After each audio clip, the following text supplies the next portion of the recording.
Imperial Commando dropping in! Where the hell is everybody? Who are you? Hey, hi, I'm Jay Garrick. I'm, the first Flash, big deal, Golden Era comics. In the name of the Empire, tell me where the Mandos are right now! I don't think you got the memo. They're all in the box. What do you mean they're all in the box? I mean, we haven't reviewed Star Wars shit in, years, dude. You miss, everything. Everyone's in the box right now. There's literally nobody for you to fight. So if there's no one left to fight, then I'm going on vacation. I'm not your boss, man. Do whatever you want. Alright, I'm out of this joint. See you later. Hello, my friends. Welcome back to Player Display. Here we are with, believe it or not, an entry from Star Wars The Black Series. This is the Mandalorian Season 3 Imperial Armored Commando. And you're probably wondering, wait, I just went on a rant about how I'm probably not getting a whole lot of Star Wars or Marvel stuff in the future. Yet here's a friggin' Star Wars figure. What's going on? Well, since I moved into my apartment, 2.5 years ago, roughly, I've been frequenting a local Walmart, and they had a few things in the toy aisle, which I still check up on hopelessly here and there. They once had a pretty boring Ghostmaker figure from DC. I once picked up one of the Battalion exclusive clone troopers from Black Series a long time ago, but for the last 2 years they haven't restocked on any of those lines. I walked in today after work, and then here's a frickin' Imperial Armored Commando, and yeah, you could probably get him cheaper online, but I'm like, you know what, I just got my meds, I just got a 10% off coupon, let's go! And also, I haven't looked at a Star Wars The Black Series figure in a while, so I'm curious to see what's changed mechanically and in terms of the packaging, and it is definitely different. As far as I can recall, it seems like it's mostly the same presentation since last time we looked at one. I don't remember the last Black Series of figure we looked at, but I think the most distinct difference here is we no longer have that corner kind of chopped out from the top and then kind of panels all the way down. I don't feel either way about it, although if you were hunting down Black Series figures, it was nice to just kind of flip through them on the pegs like a Rolodex, and then you could see everything on the side, and you wouldn't have to peel apart every single box. But aside from that, there's no real con to that. It just makes it a nice even rectangle shape. So prism? Would it be a prism in 3D? Anyways, I'm getting off track. Star Wars The Black Series, here's the main figure with his 3 accessories, which is pretty typical, non-exclusive or anything. Down here, Star Wars The Mandalorian, Imperial Armored Commando. This is number 42 of this wave, 6x7. Off to this side, we have one of those really classic artwork pieces of the figure in the box, done in black and white, and then you also have this orange, brown, tan, whatever hue to indicate that he is from the Mandalorian show, from arguably the lesser of the 3 seasons that we've gone thus far. Got Star Wars Black Series at the bottom of the other side, and off to the back we have, hey, multilingual bios. It's been a little while. Doesn't tell you a whole lot to not get too spoilery, but basically these are stormtroopers who are outfitted with Beskar from Moff Gideon's garrison to combat the Mandalorians who are teaming up in Season 3. Love Season 1. Season 2's flawed, but has some of the strongest moments of the show. Season 3, I only watched it once. It's it's fine. It's okay. Didn't deeply offend me in either way, though. It gave some pretty cool character designs, and you know what? This is one of them. Not too different, not too similar either. Kind of middle of the road. I dig it. I think it's nice. So anyways, all that being said, let's take out Betsy. No need for Donnie, he is on vacation and there's no twist ties over here, so let's go right into this packaging. So here's our guy, and hey, he ain't a bad figure. Not a huge surprise, but at the same time not disappointing. He's standard, par for the course, what you see is what you get, and that's fine. I like him a lot. And also my birthday's coming up this week, so I'm like, you know what, I'll go ahead and treat myself. You don't have to do anything, but I do have a Patreon. I mean, not related to the conversation, but it's in the description if you like. I pay rent, so... But this is a pretty cool-looking Stormtrooper design. Say what you want about the recent Disney installments in the Star Wars catalog, but I feel like they've pretty consistently got our armored characters done right. So let's pop into this guy. I actually like how the helmet especially is kind of a combination of the First Order helmet and the Shore Trooper helmet from Rogue One. Not quite classic OT Stormtrooper though. It kind of veers in its own direction, and you know what? I like that. A little more streamlined. Kind of got a T-visor, no doubt inspired by the Clone Troopers and probably the Mandalorians, because that's where the T-visor look originates from, of course, thanks to Jango Fett. But it's pretty cool. I like all the paneling that we have here that's etched in and painted on. So you have that very familiar looking black chip on the side of the helmet. You get that little stripe that goes all the way across and meets another symmetrical chip on the other side. I believe his whole guy is symmetrical, sculpturally. I mean, there are a few extra details like some patches and little buttons and rivets and stuff like that, but overall, it's pretty much mirrored over. Back to the helmet, though, you got the very familiar cheek vents, or whatever you want to call them over here. You got 4, not done in blue like the traditional Stormtrooper, though. You also got these 2 little breathing apparatuses, I suppose you can call them.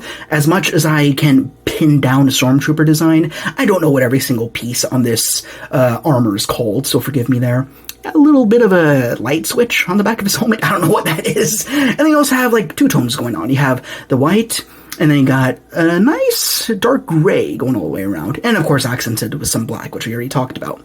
The armor's pretty cool. Reminds me a little bit of the Inquisitors, namely Cal Kestis Inquisitor from Fallen Order. So I think that's pretty cool. You got those accentuated pectorals and those shoulder pads drifting off. It's pretty nice. Also a little bit like Fifth Brother, as I recall. Off to the pecs again, we have that little indicator light. Again, very Mandalorian of Moff Gideon to do. A whole bunch of little who knows what they do buttons over here. It's kind of akin to Vader. I'm long story short, I think this design's pretty nice. Not my favorite trooper ever, but it does seem to pay homage to little tiny bits of Star Wars lore from all the movies. So I think that's pretty interesting. Even down to this whole shoulder thing going on here, which breaks up the asymmetry, that reminds me of the Final Order Sith troopers, where they had that little shoulder cam up there. I don't know why they give them cams, but whatever. It looks kind of cool, so that's fine. You do have a body glove, and on this side you have a little patch, which might be rank, I'm not totally sure. And then, I guess you do have it on both sides, although they do vary. Yeah, because you see a little white rectangle. Here it's center.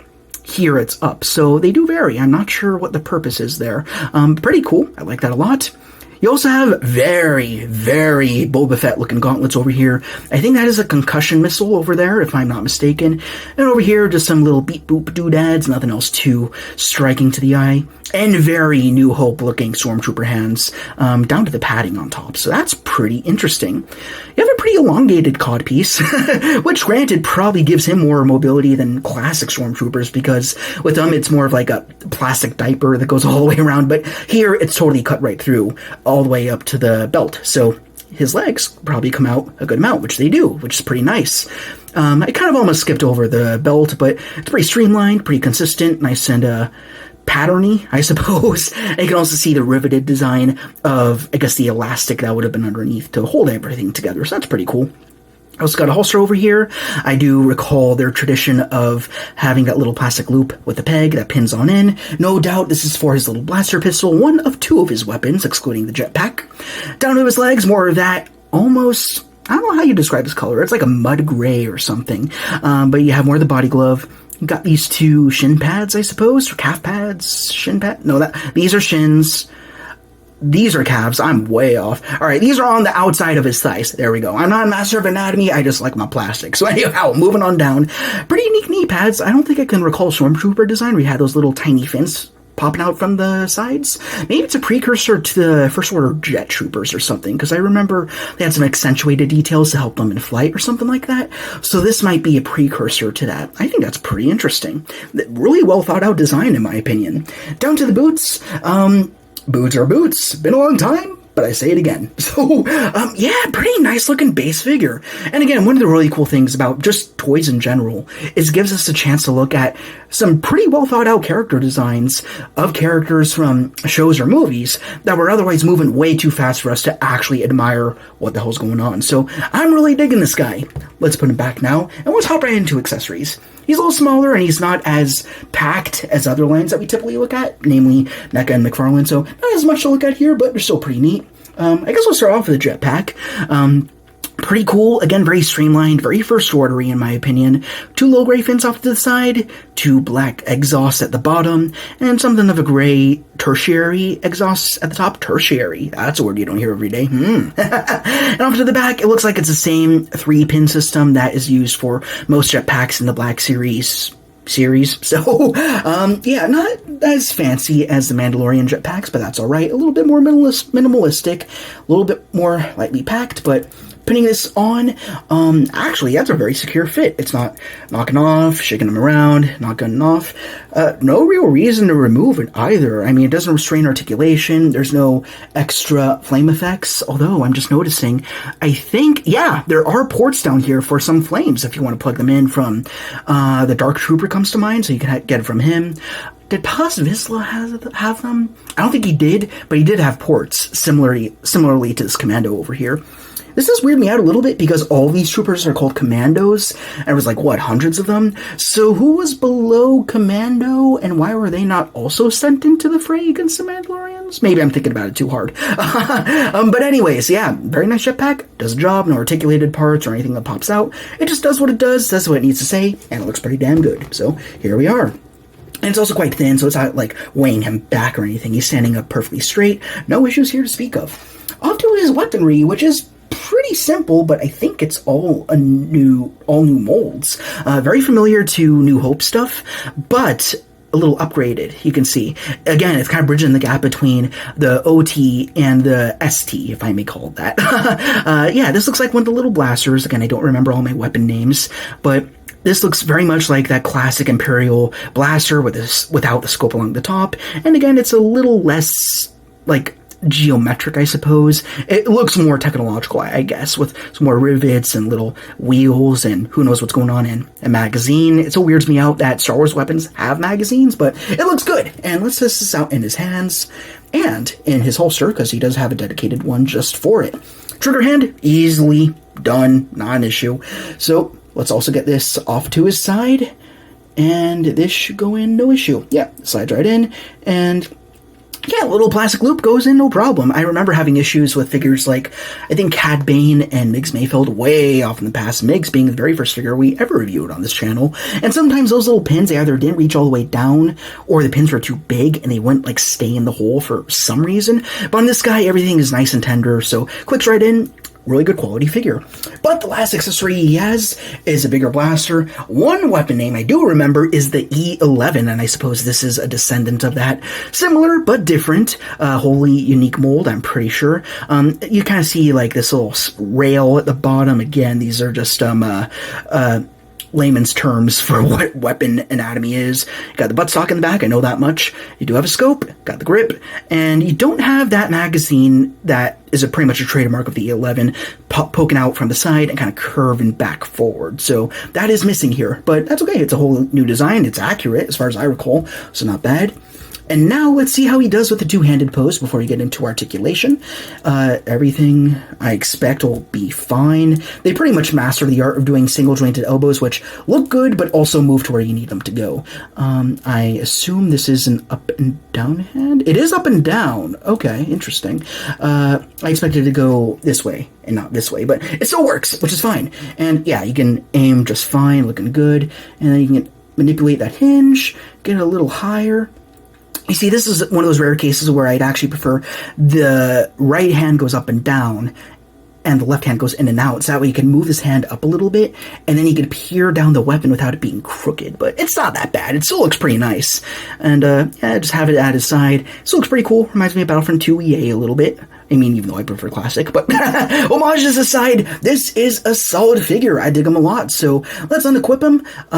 Let's just do this all in one. Why not? That's fine. This is going to be a short video. Let's hop into articulation, which we've already looked at a little bit as we've been reviewing this dude, but let's start everything back out, get him vanilla, and start from the bucket and go all the way down. He's got a tilt, good forward, pretty okay back for a helmeted character. Can't go straight on, but not really the figure's fault. It's just the inherent design of the character. And all this is accomplished with what looks like two joints. You got a dumbbell joint between the helmet and the neck, and then another one between the neck and the chest. So that's nice to see. Pretty standard for Black Series.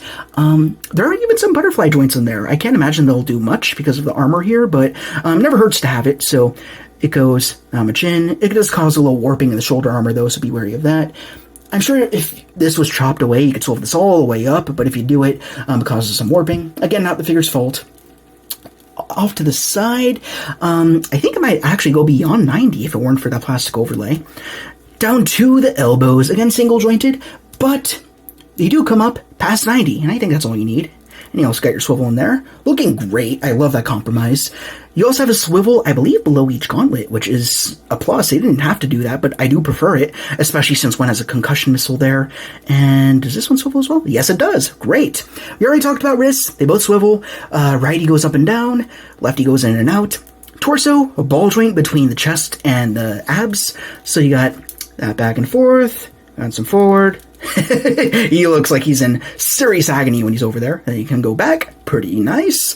There's not a joint between the abs and the belt. Nope, not even a swivel. That's fine. He pretty much has what he needs. Down to the legs, I actually don't know. They've been changing this a little bit from last I recall. You can go kick out to the side and back in for starters. There's no... oh, no, wait. There's a swivel. It's actually buried up here. I expected a cut or something. It looks like they have evolved a little bit. It's not an awesome swivel. It goes more in than it does out. Actually, in fact, for that matter, no out at all. But it works. It looks great. I haven't tried out knees yet. Again, single jointed. But they come down to... looks like precisely 90. And they don't look too bad either. As for the ankles, you have... I don't know. You never know with a trooper. Goes a pretty okay amount back. I think that's all you need. As for forward, it can go forward, although it does clip against that little hitch in the armor there. That's fine. And some excellent rocker, per Hasbro tradition by this point. Solid figure. He meets my expectations. For some bizarro size comparisons, since I don't operate in the 6-inch scale very often, first let's start out with the 7-inch scale figure. This is the Jay Garrick Golden Age Flash from McFarlane DC Multiverse, who I had out because I'm working on sparsing up my JSA a little bit with some custom work. He needs no customizing, but some of the others do, and I gotta build a Spectre from scratch because I ain't paying $90 for him. But he is distinctly taller than the Commando over here. Different scale, different people. Makes sense. But over here, this is the whole reason why I have Quash and Mechamuck at all, because they are in the 6-inch scale, and we don't work with them a whole ton. So firstly, we have Quash, a Mandalorian, who is exactly the same height as the Commando, and fittingly, a Mando. So, they are probably going to be arch enemies. But down here, of course, you also have Star Wars The Black Series, Mechamuck! Quash, this looks like a job for you! Ha! Where'd you get that jetpack, Mattel? It's just a kid bash, it's not that bad. I'll bet your armor is just as cheap. No, Beskar, seriously? Look, my mom's can't afford the good stuff, okay, man? Here we are with this Imperial Commando again, and you know what? He's great. He's a perfect standard figure, and that's another thing I wanted to mention. It's kind of refreshing going back to Hasbro a little bit lately. I mean, we did the Symbiote Spider-Man 3 Spider-Man, and here we are looking at a Stormtrooper from Star Wars The Black Series. I mean, boil it down, he's basically just another Stormtrooper. An army builder, so to speak. 2 or 3 of him would probably be better than just having the one, but for me, I'm okay with just one. And it kind of helped me to reflect a little bit on the Hasbro line and the strengths and weaknesses between them and other lines. McFarlane, for all its faults, of which are many, one of the bonuses is that while playing, they always come with a figure stand. That's complimentary, right? I do think that is one thing that Hasbro could do as a next step to increase value of these figures and make them a little bit more fun. Come up with, like, I don't know, a nice transparent, perhaps decoed base based on what story each character comes from, so you can peg them under their feet, so you can get them more dynamic. One thing I realized between 6-inch scale figures and 7-inch scale figures is that 6-inch figures, I have a more difficult time standing them up for whatever reason. Their feet are smaller and daintier, and while they usually have some pretty good rocker to help them stand in whatever position you in, and they look really good, they usually just tend to topple over immediately. But for McFarlane, they don't always need a stand because their feet are wider, they cover a bigger surface area, and they're a little bit more dense and heavy, so you can get away with making them a little bit more dynamic. But for this guy, I mean, I'll pan down for a second here, you'll see that he's kind of standing straight upright. I tried doing more stuff beyond that to be a little bit more fancy, and he still would lose his stance. And it's a little nitpick. It's not a critique against his figure, it's just Black Series, Marvel Legends as a whole. I think Hasbro, if they wanted to push things further a little bit, which I do think they should do, because I think their prices have gone up, I do think they should throw in a figure stand. But going back to this figure and its own merits, I think it's great. I mean, perfectly standard and everything. Another bonus, it's kind of nice going back to a line which doesn't have like gold label, exclusive, limited quantities. as often. It happens sometimes, but usually the figures are really easy to get, right? So it's kind of refreshing to just get standard figure, standard price. What you see is what you get. No surprises, no questions. Here's your Stormtrooper, and you're done. And he comes pretty well packed. He's got his blaster, well, his rifle and his pistol, and a jetpack, which is always good. It would have been nice if they went above and beyond, quite literally, and gave him some thruster effects. I think that would be great. And once again, a figure stand, but again, that's just for the line in general, not a knock against this guy. But the fact that they included ports at the bottom of the jetpack is still a nice bonus, so I do enjoy that quite a bit. Articulation is tops. It can barely be improved. I think it's almost exactly where it needs to be. And I don't love the thigh swivel thing that they're doing. I feel like it could go a little further, and it would help him to be in more dynamic poses. But beyond that, I think they've almost perfected elbows and knees. The neck is great. I'm really loving what they're doing there. If it's restricted at all, it's just because of the design of the helmet, which would not be their fault. Otherwise, he has full clearance. And yeah, he's a great figure. I suspect if all the other Black Series figures that are doing right now are meeting this standard, Hasbro's doing fine. Very little to complain about. And that's always a good thing as a collector. So I am very pleased with this entry in the Black Series catalog. Will there be more to come?